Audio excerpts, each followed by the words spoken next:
doing our French tip acrylic nails today. I'm gonna have 2 camera angles, so you looking at me here, then I have a camera to also show you from above. And yeah, so first things first, put your hair up, grab a water. I use the Kiss nails. I love their nails. Since we're doing French tip nails today, I'm doing this exact one right here. This is in the medium length. This is their Everlasting French. I already took off my nails. They look sad and scary, I know. I have a bag here of some of my nail stuff. I have a ton of nail polish and stuff in here, but I have like a nail kit, there's nail files, buffers, things like that. You will want these things with you. Let's get started. So the first thing I do is I already took off my nails, and I will let you know I've been wearing these press-on nails now, or glue-on nails, since, I don't even know, it's been months and months now. My first time I wore them again since I was 12 years old was for Halloween, and I started wearing them again, I want to say earlier this year. And what you want to do is you want to go through all of these nails, right, and see which goes for which finger, which ones fit. I have very small nail beds, so sometimes I have to shape the nail a little bit to fit my nail beds correctly. It takes me a little bit to get these nails right for me. So these nails too, by the way, you guys, you can get these to last up to 2 to 3 weeks.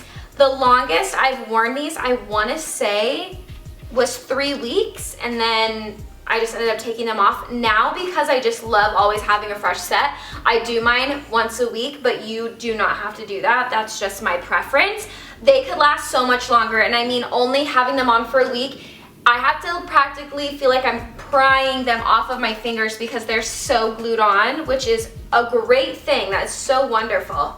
All right, so now I have them all picked out. They look so funny. They look like little teeth. Now what I'm going to do is any of these that need to be fit perfectly to my finger, this hand is good, but this hand I need to adjust the final 2 fingers. The final 2, my pinky finger and my ring finger. I will shape around the bottom parts here so they can fit my nail beds. I don't want to do this on camera, that noise, I don't like it, but I'm just gonna do it around the edge right here.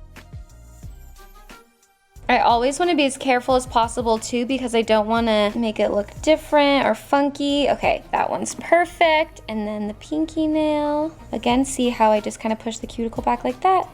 Lay it flat, see what it needs. They didn't give me an identical pinky nail. I only had one, so I had to make one out of another nail. Wasn't the easiest. All right, so what we're gonna do is we're gonna take this glue, pop it on open. So I'm actually gonna start with my pinky. Okay, we'll just do 1 dot there, 1 dot here, and then grab it, okay?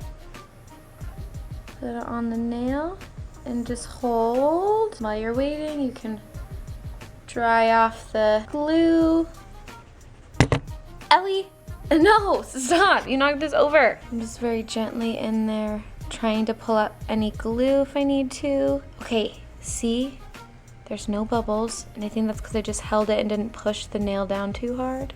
Beautiful! So again, my trick is to do a dot on my actual real nail and then a dot on the false nail. The false nail, the fake nail. Because I find that when you hold them together, it really bonds them and they hang on so much longer. These nails for me never, ever, ever fall off. I still carry my glue with me just in case, but I literally never need it. So when you do it, AC just turned on, I'm sorry.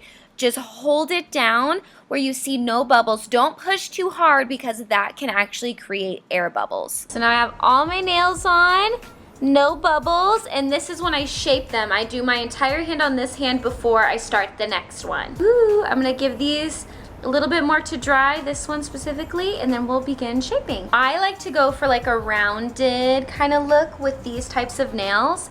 So I just take a nail file. I have so many, but I've used them all a million times. And I just start filing them down, and it's pretty easy. And I like to have, the best part about these French, you guys, these French ones, is that once you've, you know, just rounded them out to how you like it, then your nails are just completely done. No paint, nothing. I'm not doing it right here because I know I'm gonna shake the camera. See? There you go. There's my shape of my nail. Now I'm just gonna do this to the rest of my hand. So to get the shape that I do, I guess it would be called the almond shape. I go at the very top corners of the nail, file them in, and then just shape them into a triangle from there. And this is the final look. Here's my left hand. Here is my right hand, the one I did off camera. Ooh, look how pretty. You see them together? Super cute, super easy. All together, I wanna say these nails were only like $5-6. You have an at-home manicure for less than $10. A $5 manicure that's gonna last you for weeks. Personally, I feel like you can't really go wrong. That's why I do them constantly, but I hope you guys enjoyed today's video. I hope I was able to provide you all the information that you've been curious about or needed to know. If you have any other questions about this, please let me know in the comments below and I will get answering those. I will get to answering those. Anyways, don't forget to subscribe to my channel, become a part of our internet family, and follow me over on Instagram to see what I'm doing every single day. I love you guys so much, and I'll see you in the next video. Bye, guys.